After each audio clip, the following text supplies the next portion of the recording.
ባይሳ ተነሳበት በቃ አጣቆሙት እንግዲህ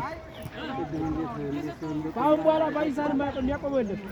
እንዴት እንደቆየው ታቻለውና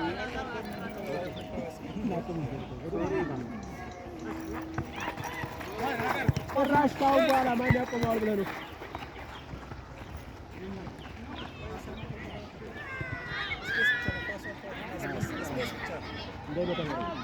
ከፋው ዝም ብለህ ወደ ዳር ሂድ ከፈለገ ኳሷን